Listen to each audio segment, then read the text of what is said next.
નમસ્કાર। જો કોઈ બાળકને માતા પિતા નથી તો શું સરકાર તેને દર મહિને પૈસા આપે છે? ઘણા લોકોને ખબર જ નથી, પણ ગુજરાતમાં એવી એક યોજના છે જેઓ બાળકને દર મહિને આર્થિક સહાય મળે છે। આ યોજનાનું નામ છે પાલક માતા પિતા યોજના। નમસ્કાર મિત્રો, હું સુનીતા ગોહેલ અને આજે આપણે વાત કરીશું એક ખૂબ જ મહત્વની અને સરકારી યોજના વિશે। પાલક માતા પિતા યોજના ગુજરાત સરકાર દ્વારા શરૂ કરવામાં આવેલી યોજના છે અને આ યોજના એવા બાળકો માટે છે જેઓએ પોતાના માતા પિતા ગુમાવ્યા છે અથવા તો એવા જેને યોગ્ય સંભાળ અને સહારો મળતો નથી।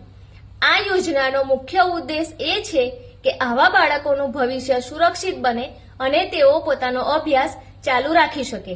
આ યોજના દ્વારા સરકાર બાળકને દર મહિને 3000 રૂપિયા આર્થિક સહાય પોતાના બેંક ખાતામાં આપવામાં આવે છે અને આ સહાય બાળકને 18 વર્ષની ઉંમર સુધી આપવામાં આવે છે। આ પૈસા બાળકના અભ્યાસ, ખોરાક અને રોજિંદા ખર્ચ માટે મદદરૂપ બને છે। પરંતુ મિત્રો, તમને ખબર છે, મોટી સમસ્યા તો એ છે કે આ યોજના વિશે હજુ પણ ઘણા લોકોને જાણ નથી।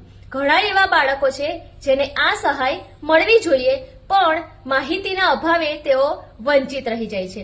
જો તમારી આસપાસ પણ આવા બાળકો હોય કે જેના માતા પિતાનો સહારો નથી, તો તમે આ યોજનાની અરજી કેવી રીતે કરવી એની માહિતી આપી શકો છો। આ માટે નજીકની સુરક્ષા કચેરી અથવા જિલ્લા બાળ સુરક્ષા એકમનો સંપર્ક કરી શકો છો અને તમારા ગ્રામ પંચાયતમાં પણ તમે તલાટી સાથે વાત કરી શકો છો।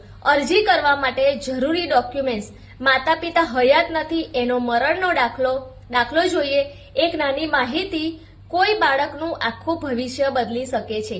તેથી આ વિડીયોને વધારેમાં વધારે લોકો સુધી શેર કરજો અને જરૂરિયાતમંદ બાળકો સુધી આ યોજના પહોંચી શકે।